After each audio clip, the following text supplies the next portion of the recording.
السلام علیکم میرے پیارے لسنرز. کہانی شروع کرنے سے پہلے میرے فیس بک کے گروپ لبابہ حیدر آفیشیل اور میرے فیس بک پیج لبابہ حیدر کو جوائن کریں. میرے پیج اور گروپ کا لنک ڈسکرپشن باکس میں بھی موجود ہے. میں آپ کا وہاں انتظار کر رہی ہوں. شکریہ.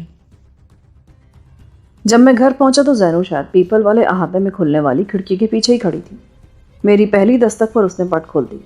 وہ ایک ہاتھ میں لالٹین اور دوسرے میں لاٹھی لیے کھڑی تھی. سردی سے بچنے کے لیے اس نے صادق علی کا لایا ہوا نیا کمبل اوڑھ رکھا تھا.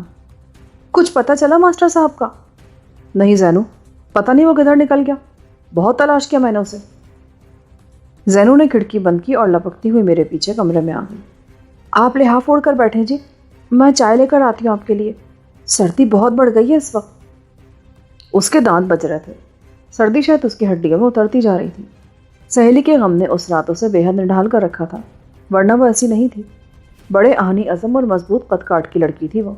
صادق علی کے بغیر اس کی زندگی کتنی نڈھال ہو جائے گی، اس کا تصور ہی میرے لیے سہانے روح تھا. میں اوور کوٹ اتار کر پلنگ پر لیٹ گیا. بدن تھک کر چور ہو چکا تھا. زینو تھوڑی ہی دیر بعد گرم دودھ کا گلاس لے آئی. وہ دودھ پی کر میں نے سگریٹ سلگا لی. صادق کی صورت میرے ذہن میں گردش کر رہی تھی. اب وہ کبھی واپس نہیں آ سکتا تھا. اب زینو اپنے اس محسن کی صورت کبھی نہیں دیکھ سکے گی. اب اس گاؤں میں نہ میرا کوئی دوست باقی رہ گیا تھا نہ زینو کا. میں نے طے کر لیا کہ جیسے ہی موقع ملا میں زینو کو ساتھ لے کر کسی اور طرف نکل جاؤں گا. وہ جگہ ہم دونوں کے لیے ہی غیر محفوظ ہو چکی تھی. دوسرے روز زینو نے صبح ہی صبح مجھے ناشتہ کھلا دیا. خود بھی وہ جو کچھ زہر مار کر سکتی تھی کر گئی. اور ابھی سورج ہاتھ بھر بھی نہ ابھرا تھا کہ وہ اپنی قبر میں سوئی ہوئی سہیلی کی ماں کے پاس جا بیٹھی تاکہ اسے کچھ تسلی دے سکے. مجھے وہ یہی کہہ کر گئی تھی. میں نے دل میں کہا، ٹھیک ہے بی بی، تیرا وہاں ٹھہر جانا بہتر ہے. کہیں ایسا نہ ہو میری آنکھوں میں ناشتی صادق علی کی وہ تصویر تو دیکھ لے جس میں گاجی منہ کھول کر اس کی گردن پر اپنے دانت جما چکا تھا. کہیں تو صادق علی کے ٹوٹتے ہوئے نرخرے اور ادھڑتے ہوئے پیٹ کا وہ منظر نہ دیکھ لے جو میری آنکھوں میں منجمد ہو چکا تھا. میں اپنے آپ سے خوفزدہ تھا اس روز. اس وقت دن کے 11:30 بج رہے تھے. میں صحن میں بیٹھا صادق علی کا لایا ہوا چھوٹا سا ٹرانزسٹر ریڈیو سن رہا تھا. اس کی خریدی ہوئی خوبصورت سی گھڑی میری کلائی پر بندھی تھی اور اس کی سوئیاں بتا رہی تھی کہ 11:30 بج چکے ہیں. زینو ابھی اپنی سہیلی کی ماں کے گھر سے واپس نہیں آئی تھی. دھوپ آنگن میں چاروں طرف پھیل رہی تھی اور میں سوچ رہا تھا کہ میں آسیہ کو تلاش کرنے کے لیے اب کدھر جاؤں، کس طرح نکلوں، اس الجھی ہوئی ڈور کا سرا کہاں سے پکڑوں. میرا خیال تھا کہ میں اپنا حلیہ بدل کر ایک بار پھر ڈاکٹر دھمن کے کلینک پر قسمت آزمائی کروں. اپنی بہن کا سراغ مجھے اس جگہ کے سوا کہیں اور سے نہیں مل سکتا تھا. میری سوچ کی باہیں دور دور تک پھیل رہی تھیں کہ اچانک گھر کے بڑے دروازے پر دستک ہوئی. اس کے ساتھ ہی مجھے کسی گھوڑے کے ننانے کی آواز سنائی دی. میں کمبل اپنے گرد لپیٹ کر اٹھا. بھری ہوئی بندوق میں نے کمبل کے نیچے چھپا لی اور دروازے کی جھری میں سے جھانک کر باہر دیکھا. وہاں ایک ادھیڑ عمر آدمی کھڑا تھا. ایسا آدمی جو غیر معمولی طور پر تندرست و توانا دکھائی دیتا تھا. گلے میں اس نے پستول ڈال رکھا تھا، گولیوں سے بھری پیٹی کے ساتھ. وہ سیاہ اچکن اور سفید شلوار پہنے تھا. آنکھوں پر اس نے سیاہ چشمہ لگا رکھا تھا. بال اس کے اگرچہ سفید تھے مگر اتنے بھرپور گھنے اور گھنگریالے تھے کہ ان کی خوبصورتی کی مثال دی جا سکتی تھی. میں نے اسے ذرا غور سے دیکھا تو اس کا صفا چڑھ چہرہ مجھے کسی اور کی تصویر نظر آیا. وہ تصویر زینو کی تھی جو اس کی آنکھوں، اس کے رخساروں، اس کی بھووں اور اس کی تھوڑی سے بنتی تھی. میں سمجھ گیا کہ یہی وارث علی ہے. کوئی بات کہے بغیر میں نے دروازہ کھول دیا. وہ بہت اونچا دروازہ تھا. وارث علی نے مجھے دیکھا تو ذرا دیر کے لیے ٹھٹکا. پھر وہ ایک جھٹکے سے گھوڑے سے اترا. اس کے ہاتھ میں چھوٹا سا سبق خوبصورت سا بیت تھا. ماسٹر صاحب کہاں ہیں؟ اس کے لہجے میں خاصا تحکم تھا. اس کی نظریں میرے چہرے پر جم سی گئی تھیں. وہ تو کہیں باہر گئے جناب، آپ اندر آ جائیے. تم کون ہو؟ میں مہمان ہوں ماسٹر صاحب کا. اچھا مہمان ہو تم ماسٹر صاحب کے. اس نے گھوڑے کی لگام چھوڑ کر دروازے کو اندر سے کنڈی لگا دی. بلا کی خود اعتمادی تھی اس شخص میں. کنڈی لگا کر وہ مڑا اور گھوڑے کی لگام اس نے دائیں ہاتھ میں زمین میں گڑے بھینس کے قلعے کے ساتھ باندھ دی. اس کے بائیں ہاتھ میں ایک چھوٹا سا چرمی تھیلا تھا. آئیے ادھر چارپائی پر بیٹھ جائیے. میں نے بائیں ہاتھ کے اشارے سے اسے صحن میں بچھی چارپائی پر بیٹھنے کے لیے کہا، مگر جب میں نے بایاں ہاتھ کھولا تو کمبل ذرا سا اوپر اٹھ گیا جس کے نیچے چھپی بندوق اس نے دیکھ لی. ایک عجیب طنز بھری مسکراہٹ اس کے لبوں پر ابھری. اس نے بڑی عیاری سے آنکھ دبائی. یہ بندوق ہے تمہارے ہاتھ میں؟ اس کا بایاں ہاتھ تیزی سے پستول پر جا پڑا تھا. ہاں جی بندوق ہی ہے یہ. کیوں اٹھائے پھرتے ہو اس وقت؟ ڈرتے ہو کسی سے؟ یہ کہہ کر وہ چارپائی پر جا بیٹھا۔ وہاں گولڈ لیف کے سگریٹوں کا پیکٹ دھرا تھا۔ اس میں سے اس نے سگریٹ نکالا۔ نگاہیں مجھ پر جمی تھیں۔ اس نے پیکٹ کے ساتھ پڑے رانسن کے لائٹر سے سگریٹ سلگایا اور مجھے گہری نظروں سے دیکھتے ہوئے بولا، بتایا نہیں تم نے کہ دن کے وقت بندوق کیوں اٹھائے پھرتے ہو اپنے ساتھ؟ یہ تو پولیس کی پکی رائفل نظر آتی ہے، بڑا وزن ہوتا ہے اس کا۔ یہ آدمی کی حفاظت کرتی ہے، اسے سوروں، چوروں، ڈاکوں اور قاتلوں سے بچاتی ہے، اسی لیے اپنے ساتھ رکھتا ہوں۔ اپنی دولت بچا رہے ہو اس سے یا جان؟ وہ اور زیادہ گہرا کش لے کر بولا۔ وہ مسلسل مجھے گھورتا چلا جا رہا تھا۔ پستول پر اس کا ہاتھ اب بھی مضبوطی سے جمع تھا۔ دونوں چیزیں بچا رہا ہوں، اور یہی ہر انسان کا فرض بھی ہے۔ معلوم ہوتا ہے بڑی دولت ہے تمہارے پاس۔ وہ ماسٹر صاحب کی بہن کا ہے، نظر نہیں آ رہی مجھے۔ وہ زینو آ جائے گی ابھی، اس کی سہیلی مر گئی تھی کل، اس کی ماں کے پاس گئی ہے ساتھ والی گلی میں نے کہا اور اس کی پائتی میں جا بیٹھا۔ آپ کہاں سے تشریف لائیں جناب؟ میں تو ادھر شادرے سے آیا ہوں۔ آپ کا اسم گرامی؟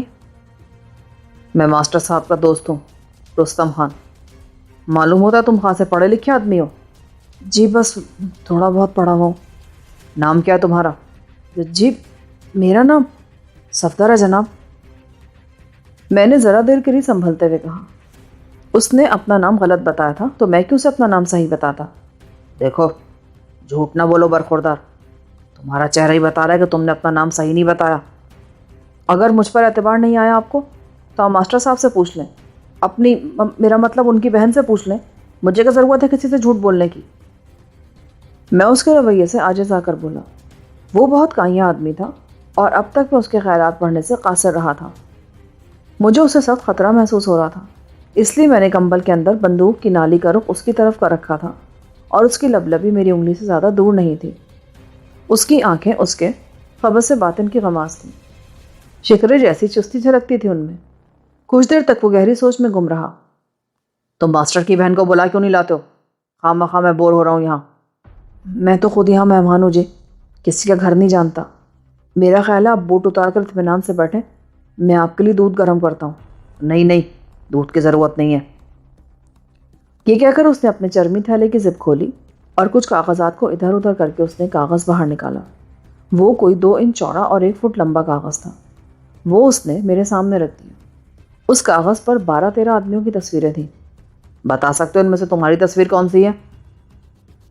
یہ کہہ کر اس نے وہ تصویر میرے سامنے رکھ دی اور بجلی کی سی تیزی سے اس نے پستول نکال کر میری پسلی سے لگا دیا۔ بائیں ہاتھ سے اس نے میری بندوق تھام لی۔ کہ سب کچھ اس قدر اچانک ہوا کہ میں حیران رہ گیا، مگر پھر بھی وہ کمبل ابھی تک میرا تحفظ کر رہا تھا۔ پیشتر اس کے کہ وہ کچھ سمجھ سکتا، میں نے کمبل کے اندر سے بایاں ہاتھ ایک جھٹکے سے آگے لا کر اس کے پستول پہ مارا تو اس کی دائیں کلائی میرے ہاتھ میں آ گئی۔ پستول میرے بدن سے چھو کر آگے نکل گیا تھا۔ اسی لمحے اس نے گولی چلا دی۔ میرا خیال ہے لمحے کے 1000ویں حصے کا فرق پڑا تھا کہ اس کی گولی بے اثر ہو گئی تھی۔ میں نے بندوق پھینک کر دایاں ہاتھ بھی اس کی دائیں کلائی پر جما دیا۔ پھر پوری قوت سے میں نے اس کی کلائی کو دیوار کی طرف مروڑ کر گھمایا۔ پستول اس کے ہاتھ سے گر کر دور جا پڑا، مگر وہ ہار ماننے والا نہیں تھا۔ اس نے آگے جھک کر اپنا وزن سنبھالا اور پوری قوت سے اپنی دائیں ٹانگ گدھے کی 2 لتی کی طرح میرے پیٹ میں دے ماری۔ میرا وجود سنسن آ گیا۔ گردے کے آپریشن نے میرے جسم کا وہ حصہ خاصا حساس بنا دیا تھا۔ میں ذرا دیر کے لیے تو بالکل بھوچنکا سا کھڑا رہ گیا، مگر ابھی میرے حواس بچا تھے۔ میں نے پاگلوں کی طرح آگے بڑھ کر اس کی گردن پکڑ لی اور پھر اپنے پیر استاد کا نام لے کر میں نے اس کی رگے احساس مسل دی۔ اس کا سر فوراً ہی ڈھلک گیا۔ اس کی آنکھیں اپنے خانوں میں ساکن ہو گئیں۔ اب وہ میرے ہاتھوں میں جھول رہا تھا۔ میں نے اسے بڑی احتیاط سے اٹھا کر پلنگ پر لٹا دیا۔ وہ بہرحال میرے لیے قابل احترام تھا کیونکہ وہ زینو کا باپ تھا، اس کا محسن تھا اور اس کی ماں عارسی مسلن کا عاشق۔ مجھے اس کا احترام منحوس رکھنا ہی تھا۔ اسے چارپائی پر لٹا کر میں اندر گیا اور وہاں سے لحاف لا کر اس پر ڈال دیا۔ اس کے آرام کا بھی مجھے ہر طرح سے خیال رکھنا چاہیے تھا۔ اس کا پستول اٹھا کر میں نے اپنی جیب میں رکھا۔ بندوق وہاں سے اٹھا کر میں نے زینو کے کمرے کی اس بڑی پیٹی کے پیچھے ڈال دی اور گولیاں بھی چھپا دی۔ پھر میں صحن میں کرسی ڈال کر اس کے پاس ہی بیٹھ گیا۔ زینو ابھی تک نہیں آئی تھی۔ وارث علی کوئی 1 گھنٹے تک بے سود پڑا رہا، مگر جب وہ ہوش میں آئے تو اس کی حالت ایدھنے تھی۔ شدید نقاہت کے مظہر انداز میں اس نے گرد و پیش کو دیکھا، مگر جب اس کی نظر مجھ پر پڑی تو وہ یوں اٹھا جیسے بجلی کے ننگے تار سے اس کا جسم چھو گیا ہو۔ لیٹے رہو وارث علی، اور مت سمجھو کہ میں تم سے ناواقف ہوں۔ وہ ٹکر ٹکر مجھے دیکھ رہا تھا۔ وہ ایک دم سے سہم گیا کیونکہ اس کے پستول کی نالی کا رخ اب اس کے سینے کی طرف تھا۔ لیٹ جاؤ اور میری بات غور سے سنو۔ دشمن نہیں ہوں میں تمہارا، مگر تم مجھ سے جو دشمنی کر رہے ہو اس سے تمہیں کوئی فائدہ نہیں ہوگا۔ میں نے کرسی کھینچ کر اس کے اور قریب کر لی۔ پستول نے اسے سن کر دیا تھا۔ میں نے تمہارا تھیلا بھی دیکھ لیا ہے۔ تمہیں یہ لالچ ہے کہ مجھے گرفتار کرا کے تم 20,000 روپیہ اور محکمانہ ترقی حاصل کر لو گے، مگر اب تمہارا خواب پورا نہیں ہو سکے گا۔ کم از کم میں تو تمہارے ہاتھ نہیں آ سکتا، کیونکہ میں تمہارا راز جانتا ہوں۔ تم خود بھی مجرم ہو۔ وہ سنبھل کر بیٹھ گیا۔ لحاف اس نے اپنے ارد گرد یوں تان لیا جیسے اس میں سے گولی نہ گزر سکتی ہو۔ اس کی آنکھوں میں خوف نمایاں تھا۔ میں نے کوئی جرم نہیں کیا، میں خود پولیس افسر ہوں، میں سچ ہوں بڑے تھانے کا۔ ٹھیک کہتے ہو تم، مجھے اس سے پوری طرح اتفاق ہے، مگر پھر بھی تم مجرم ہو۔ تم نے اپنی قاتل بیٹی کو قانون سے چھپا کر یہاں بٹھا رکھا ہے، حالانکہ وہ تمہاری ناجائز بیٹی ہے، عارضی سے تمہاری جوانی کے عشق کا ثمر۔ تم بکواس کرتے ہو۔ اس نے سب کچھ سمجھتے ہوئے بھی مجھے جھٹلانے کی کوشش کی، مگر اس کا رنگ اڑ چکا تھا۔ آؤ وارث علی، ہم دونوں سمجھوتا کر لیتے ہیں۔ نہ تم رستم خان ہو، نہ میں صفدر ہوں۔ میرا نام غلام جیلانی ہے، اور میں کوٹ لکھپت جیل کی پھانسی کی کوٹری نمبر 8 سے بھاگا ہوا ہوں، اور تم وارث علی ہو، جس نے اپنی ناجائز بیٹی کو پھانسی سے بچانے کے لیے یہاں چھپا رکھا ہے، اور یہی وہ سچائی ہے جس کا ہمیں اعتراف کر لینا چاہیے۔ تو تم سب کچھ جانتے ہو؟ ہاں، یہ سب باتیں مجھے ماسٹر صاحب نے بتائی تھیں، ماسٹر صادق علی نے۔ اس نے میرے ساتھ بہت زیادتی کی ہے، میرا راز کسی اور پر ظاہر نہیں کرنا چاہیے تھا اسے۔ ہو جاتا ہے کبھی کبھی ایسا۔ اب غور سے سنو میری بات۔ صادق علی کو کل رات قتل کر دیا گیا ہے۔ کیا کہا تم نے؟ کس نے قتل کیا میرے دوست کو؟ میں اسے زندہ نہیں چھوڑوں گا۔ صادق علی نے لحاف ایک دم پھینک دیا۔ زیادہ تیش مانے کی ضرورت نہیں ہے، ٹھنڈے دل سے میری بات سنو۔ یہ کہہ کر میں نے پستول اپنی جیب میں ڈالا اور سگریٹ سلگا کر اسے پیش کیا۔ لو یہ پیو، اور میری بات پر دھیان دو۔ میں اس کے قریب ہی چارپائی پر آلتی پالتی مار کر بیٹھ گیا۔ پھر میں نے صادق علی پر جو کچھ بیتی تھی اسے بتا دی، جسے سن کر وہ حیران رہ گیا۔ پھر بولا، اس لانتی میں ایسے ایسے عیب بھی موجود تھے، میں تو اس کا تصور بھی نہیں کر سکتا تھا، اور میں نے اپنی بیٹی زینو کو اس کے گھر میں ٹھہرا رکھا تھا۔ وہ میرے انکشاف پر بہت زیادہ سراسیمہ ہو گیا تھا۔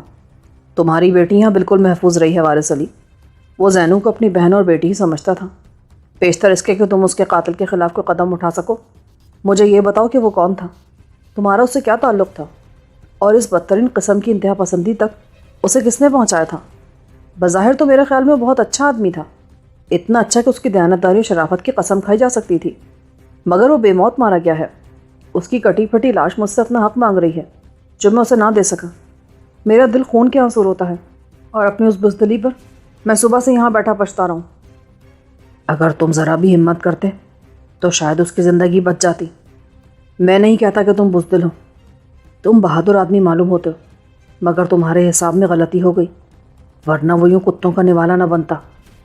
وہ دوست تھا میرا، اور ابھی تو اس کی مرنے کی عمر بھی نہ تھی، یہی کوئی 40-42 سال جیا ہوگا وہ، اور وہ بہت دکھی تھا، مگر وہ تو کہتا تھا کہ اس کی عمر 61 سال ہے۔ جھوٹ بولتا تھا وہ، اجنبیوں سے وہ یہی کہا کرتا تھا کہ اس کی عمر 60 سال ہے، کئی لوگوں سے تو اس نے یہ کہا کہ وہ 70 سال کا ہے۔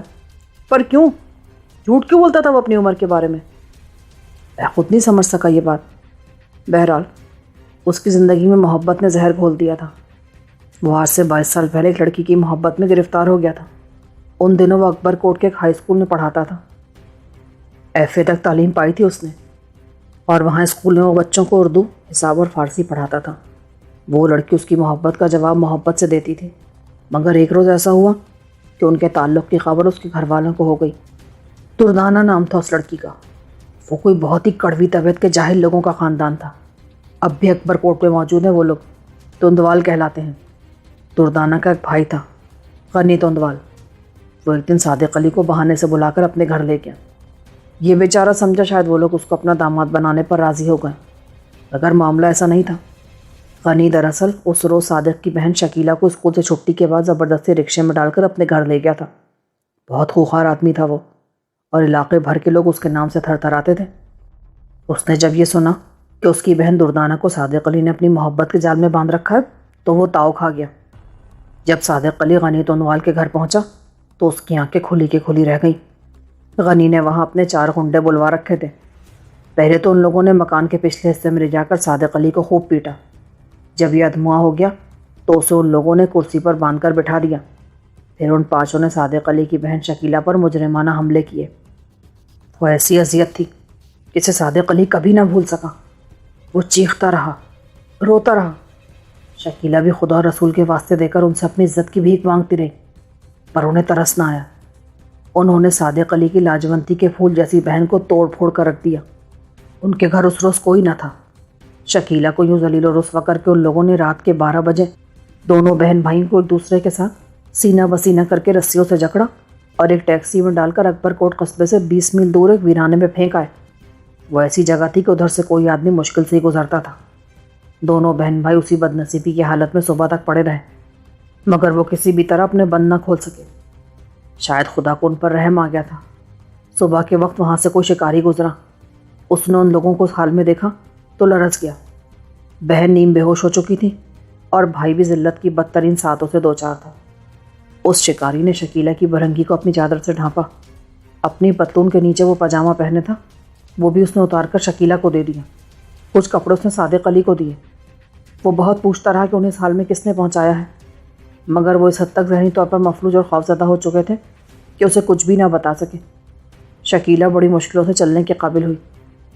صادق نے ساری کہانی مجھے خود بتائی تھی، میں تمہیں اس کے الفاظ میں بتاتا ہوں سب کچھ۔ اس نے کہا جب وہ شکیلہ کو اپنے ساتھ لے کر اس ویرانے سے اکبر کوٹ کی طرف چلا تو اس نے اپنی ساری تعلیم، اپنی ساری شرافت اور ساری تہذیب کو خیر بات کہہ دیا۔ اس نے قسم کھا لی کہ جب تک غنی تونوال سے وہ حساب نہ چکا لے گا چین سے نہیں بیٹھے گا۔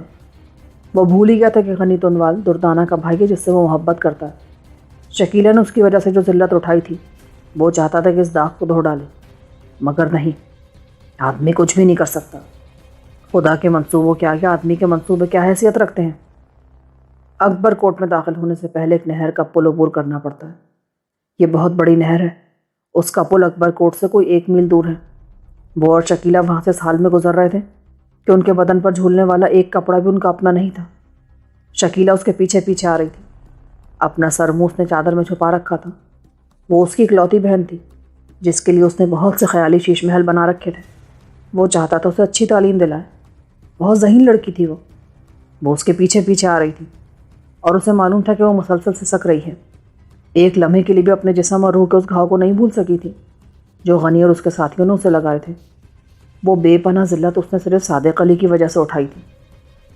اچانک صادق علی کو کسی کے پانی میں گرنے کی آواز آئی۔ اس نے پلٹ کر دیکھا تو اس کی بہن غائب تھی۔ وہ دوڑ کر پل کے جنگلے کے پاس پہنچا۔ وہ بہت بڑی نہر تھی۔ دیکھتے ہی دیکھتے اس کے پرشور پانی نے شکیلہ کو نگل لیا۔ صادق علی بس دیکھتا ہی رہ گیا۔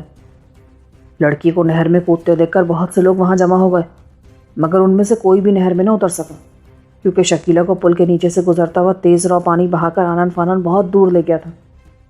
اس دن صادق علی نے تھانے میں رپورٹ درج کرائی اور پولیس کو غنی تونوال اور اس کے ساتھیوں کی ساری زیادتیوں سے آگاہ کیا۔ پولیس کو اس نے یہ بھی بتایا کہ شکیلہ اپنی اسی ذلت کی وجہ سے نہر میں کود گئی ہے۔ وہ کسی کو منہ دکھانے کے قابل نہیں رہی تھی۔ پولیس نے مقدمہ تو درج کر لیا، مگر ان میں سے کسی بھی آدمی میں اتنی جرت نہیں تھی کہ وہ غنی تونوال پر ہاتھ ڈال سکے۔ وہ سب لوگ اس سے خوفزدہ تھے۔ اور جب 8 دن گزر گئے اور پولیس کچھ بھی نہ کر سکی تو پھر ایک دن صادق علی کو بھی غنی تونوال کے دل پر اسی سختی سے ہاتھ ڈالنا پڑا جس طرح اس نے اس کی عزت پر ہاتھ ڈالا تھا۔ دردانہ سے ان 8 دنوں میں ایک بار بھی نہ ملا۔ ایک روز اس نے اسے پیغام بھیجا کہ وہ اس کے گھر آ کر ملے۔ وہ محبت کی ماری سادہ لو لڑکی اگلے روز اس کے کہنے کے مطابق رات کے 10 بجے اس کے گھر آن پہنچی۔ ان کا مکان 7 والی گلی میں تھا۔ صادق علی نے مولوی کو بھی بلا رکھا تھا اور اس کے 5-6 دوست بھی وہاں جمع تھے۔ دردانہ کو معلوم ہو چکا تھا کہ صادق علی کے ساتھ اس کے بھائی نے کس قدر ظلم کیا ہے اور شکیلہ کس وجہ سے نہر میں کودی ہے۔ جب اسے معلوم ہوا کہ صادق علی اس سے شادی کرنا چاہتا ہے تو پہلے تو وہ بہت ہچکچائی، مگر جب صادق نے اسے اپنی قربانیاں یاد دلائیں تو وہ مان گئی۔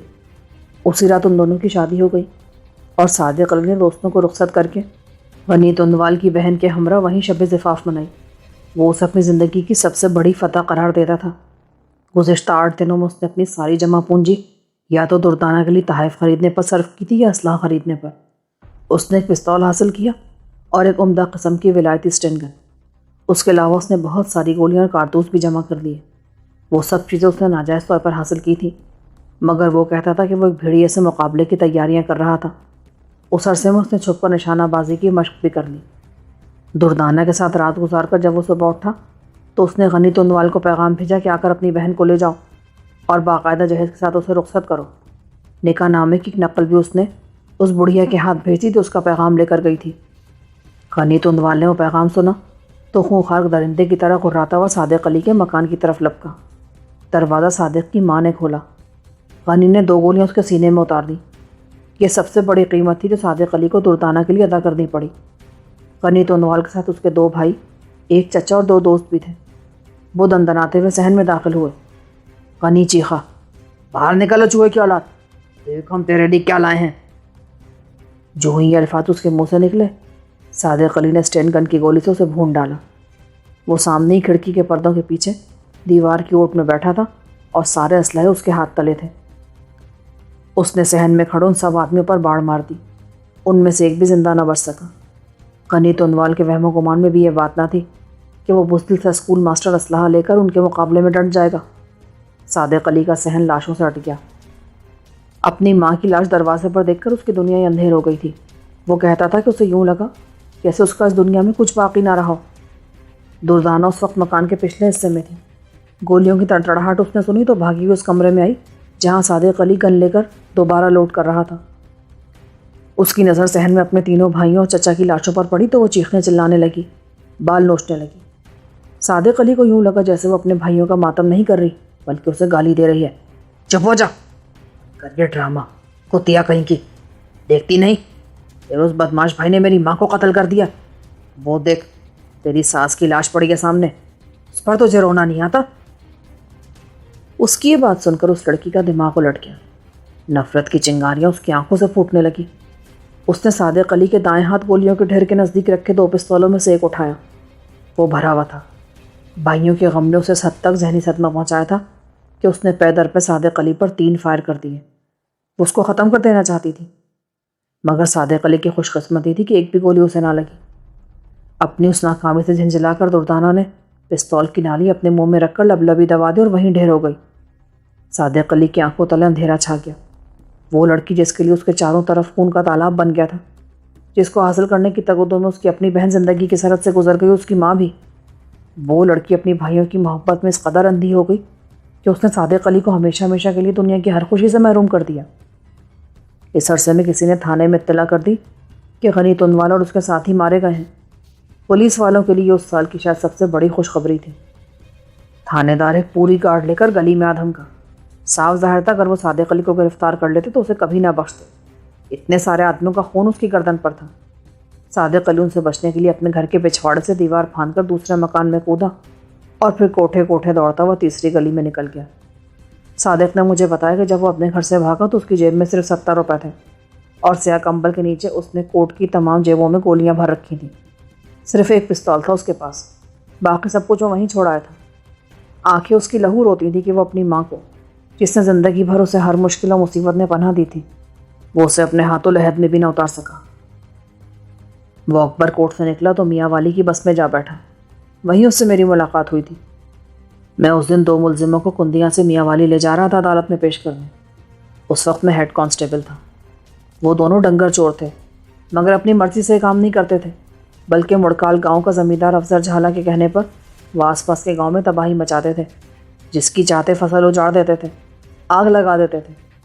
جھالا جس کا سر اپنے قدموں میں جھکانا چاہتا تھا، اسے اپنے ان دونوں خوفناک گنڈوں کے ذریعے ذلیل کراتا تھا، اور میں نے بڑی تگودوں کے بعد ان دونوں کو گرفتار کیا تھا۔ ایک کا نام جیلا تھا، دوسرے کا سیلا۔ مجھے یقین تھا کہ ان کی گرفتاری عدالت کی طرف سے ان کو سزا دلوانے کے بدلے میں میری محکمانہ طور پر حوصلہ افزائی ہوگی، اسی لیے میں نے جی جان سے اس کیس پر محنت کی تھی، مگر مجھے افضل جھالے کی قوت کا صحیح سے اندازہ نہیں تھا۔ اس وقت بس کندیا سے 10 میل دور تھی جب 2 آدمیوں نے ہاتھ دے کر اسے رکوا لیا۔ وہ دونوں آدمی کھیسوں کی بکل مارے ہوئے تھے، بڑے تگڑے نوجوان تھے دونوں۔ وہ بس میں سوار ہوئے تو مجھے یوں لگا جیسے وہ کوئی عام سے گنوار دیہاتی ہیں۔ سروں پر ان دونوں نے پگڑیاں باندھ رکھی تھیں۔ بس میں سوار ہو کر انہوں نے چاروں طرف غور سے دیکھا اور پھر میرے سامنے والی خالی سیٹ پر آ کر بیٹھ گئے۔ جیلے اور سیلے کو انہوں نے بہت گہری نظر سے دیکھا۔ ایک بولا، اشکے بھائی، سرکاری مہمان بھی بیٹھے ہیں یہاں۔ کیوں بھائی، سائیکل چور ہو کہ سکوٹر چور؟ کس لیے باندھ رکھا ہے خان صاحب آپ نے ان کو؟ تمہیں کیا تکلیف ہے؟ کام سے کام رکھو اپنے۔ اشکے بھائی، گولیاں بھی گرم ہیں اور حکیم بھی۔ کیوں بھائی سوار خان، کیا خیال ہے تیرا؟ لگ جائے پراٹھا پھر ابھی ابھی نہیں بھائی، پراٹھے تو تیرے پنڈ جا کر لگیں گے۔ لے تو سرگٹ چھک، وہ ذرا شرفو میرے یار۔ وہ دونوں ترنگ میں تھے۔ آپ بھی چھکے سرگٹ خان صاحب، ولایتی سرگٹ ہے، لو بھائی چھکو۔ اس نے سگریٹ میری طرف بڑھایا مگر میں نے اس کا ہاتھ پرے جھٹک دیا۔ ان کی باتیں سن کر مجھے طیش آنے لگا تھا۔ میں تو انہیں عام سے گوار دیہاتی سمجھا تھا مگر وہ دونوں بہت پہنچے ہوئے بزرگ دکھائی دے رہے تھے۔ میں نے ان سے بیزار ہو کر بڑے غصے سے منہ دوسری طرف پھیر لیا۔ اس پر شرفو بولا، گورنمنٹ تو ناراض معلوم ہوتی ہے مگر یار بندی والوں، تم ہی پی لو، پتہ نہیں تمہاری قسمت میں آگے کیا لکھا ہے۔ لو چھکو ذرا۔ کیا نام ہے سوار خان سرگٹ کا؟ اکبر مجھے اس کا نام بتا رہا تھا، کہتا تھا باڑے سے لایا ہوں۔ رتبان، ہاں رتبان نام بتا رہا تھا اس کا۔ چل دفاع کر نام کو، تو کش لگا اور ان کو بھی دے۔ دیکھ تو بھوکے کتے کی طرح زبان مار رہا اپنے لبوں پر سرگٹ دیکھ کے۔ اوے بند کرو بکواس، بیٹھو آرام سے، نہ چمڑی ادھیڑ دوں گا میں تمہاری۔ میں نے ان دونوں کو پھر ڈانٹا۔ وہ دونوں مسکرا دیے۔ بڑے ڈھیٹ تھے وہ حرامزادے۔ سوار خان نے میری بات سنی انسنی کر کے جیلے اور سیلے کو ایک ایک سگریٹ سلگا کر تھما دیا اور وہ دونوں بہت مطمئن انداز میں کش لگانے لگے۔ لگتا تھا وہ چاروں آپس میں گھل مل گئے ہیں۔ میرے پاس اس وقت پکی رائفل تھی 303 کی اور وہ میں نے لوڈ کر رکھی تھی۔ دونوں ملزموں نے دیکھتے دیکھتے وہ سگریٹ ختم کر دیے۔ او لو اور چھکو یارو، پتہ نہیں پھر تمہیں کچھ مل بھی سکے گا کہ نہیں۔ یہ کہہ کر سوار نے ان دونوں کو ایک ایک سگریٹ اور دے دیا۔ ابھی ہم کندیاں سے 8 میل آگے نکلے تھے کہ سوار خان نے ایک دم ہاتھ مار کر مجھ سے رائفل چھین لی۔ میں تو ہکا بکا رہ گیا۔ میں سوچ بھی نہیں سکتا تھا کہ کوئی آدمی پولیس کے سپاہی سے بس میں بیٹھ کر ایسی حرکت بھی کر سکتا ہے۔ رائفل لوڈڈ تھی۔ ابھی میں اپنی حیرت پر قابو بھی نہ پا سکا تھا کہ شرفو نے مجھ پر پستول تان لیا۔ بس روکو روکو یہاں اپنی ماسی کو۔ سوار خان نے اٹھ کر رائفل کی نالی کا رخ ڈرائیور کی طرف کر دیا۔ ڈرائیور بیچارہ خوفزدہ ہو گیا مگر اس کا کنڈکٹر صورتحال کو پوری طرح سمجھ نہ سکا۔ وہ ایک دم سوار خان کی طرف لپکا مگر ابھی وہ اس تک پہنچ بھی نہ سکا تھا کہ کسی نے راستے میں اڑنگا دے کر اسے بس کے فرش پر گرا دیا۔ اس کے ساتھ ہی ڈس کی آواز آئی۔ سوار خان نے ڈرائیور پر گولی چلا دی تھی مگر اس کا نشانہ ذرا چوک گیا۔ گولی ڈرائیور کا بازو چومتی ہوئی نکلی اور بس کا شیشہ توڑ گئی۔ ڈرائیور نے بے بس ہو کر بس روک لی۔ چلو اے ماں کے چھنکنے، چل نیچے، تم دونوں بھی نیچے اترو، جلدی کرو یارو۔ سوار خان نے مجھے للکارا۔ اس کے ساتھ ہی جیلا سیلا مجھے بازوؤں سے پکڑ کر گھسیٹتے ہوئے بس کے دروازے کی طرف بڑھے۔ میں ان کے ہاتھوں میں کھلونوں کی طرح پچک گیا۔ وہ سب مسلح تھے اور میری جان سخت خطرے میں تھی۔ خبردار، کسی نے حرکت کی تو گولی مار دوں گا۔ سوار خان نے خوفناک انداز میں بس کے مسافروں کو دھمکایا اور اس کے ساتھ ہی ان لوگوں نے دھکے دے کر مجھے بس سے باہر پھینک دیا۔ جس پیٹی کے ساتھ ان دونوں کی ہتھکڑیاں بندھی تھی وہ بھی انہوں نے اتار لی۔ تب میں سمجھا کہ افضل جھالے نے جیلے اور سیلے کو چھڑانے کے لیے شرفو اور سوار خان کو میرے پیچھے بھیجا تھا۔ ان کا ایک اور ساتھی پہلے سے بس میں بیٹھا تھا اور اسی نے کنڈکٹر کو اڑنگا دیا تھا۔ وہ سب بس سے اتر چکے تو سوار خان نے رائفل کا بٹ مار کر بس کی کھڑکی کا ایک شیشہ زبردست دھماکے سے توڑ دیا اور پھر گرج کر بولا، جاؤ اے کتی کا پتر، اب لے جاس ماسی کو، چل جلدی اسٹارٹ کر۔ ڈرائیور نے اس کی بات سنی تو فوراً ہی پہلے گیئر میں ڈال کر بس کو بھگاتا ہوا دور لے گیا۔ اب وہ پانچوں مجھے گھیرے میں لے کر کھیتوں کی طرف دھکیل رہے تھے۔ بس دیکھتے ہی دیکھتے موڑ کاٹ کر نظروں سے اوجھل ہو گئی۔ سارا منظر بدل گیا۔ اب دور دور تک کوئی آدمی نظر نہیں آتا تھا اور ان پانچوں کے تیور ایسے تھے جن سے صاف معلوم ہوتا تھا کہ وہ مجھے قتل کر دیں گے۔ دائیں ہاتھ مکی کے کھیت تھے، یہ اونچے اونچے ٹانڈوں والی مکی یہاں سے وہاں تک دور دور تک پھیلی تھی۔ سب سے زیادہ تکلیف دہ رویہ سوار خان کا تھا۔ وہ رہ رہ کر میرے منہ پر تماچے مار رہا تھا، کبھی پیچھے سے لات جما دیتا، کبھی میری گدی پر ایک چماٹ مارتا۔ وہ اپنے کسی پرانے زخم کا حساب چکا رہا تھا جو اسے کسی پولیس والے کے ہاتھوں لگا تھا۔ میرا خیال ہے یار جیلے سیلے، تم دونوں یہاں سے فوراً نکل جاؤ، ہم آ جائیں گے بعد میں، ابھی تو ہمیں اس کا ٹنٹا بھی ختم کرنا ہے، پھر ادھر لدھڑ کے پاس بھی جانا ہے نا۔ بڑا زوردار پروگرام بنا رکھا اس نے آج کی رات کے لیے۔ کیوں بھائی شرفو، ٹھیک ہے کہ نہیں؟ ہاں بھائی، ہمارا یہ کام تو پورا ہو گیا، کھول دے ان کی ہتھ کڑی اور اس کی وردی اتار کر جیلے کو دے دے، کبھی کام آئے گی ہمارے۔ یہ شرفو کی تجویز تھی۔ میں تو سر پیٹ کر رہ گیا۔ میں نے دل میں کہا، حرام زادو، تمہارے ہاتھوں میری یہ درگت بننا تھی، یہ ذلت بھی لکھی تھی میری تقدیر میں، پر مرتا کیا نہ کرتا۔ میں چپ چاپ ان کی زیادتی بھی سہ گیا۔ جرسی اور بوٹوں سمیت انہوں نے میرے جسم کے تمام کپڑے الگ کر لیے۔ اب میں ان کے سامنے نکر میں برہنہ کھڑا تھا اور وہ مجھے وہاں مکی کے کھیت میں اپنے سامنے ننگا کھڑا دیکھ کر ہنس رہے تھے، ایک دوسرے سے فحش مذاق کر رہے تھے۔ میں اس ذلت کو کبھی نہیں بھول سکوں گا جیلانی میاں، خدا کی قسم وہ بدترین دن تھا میری زندگی کا۔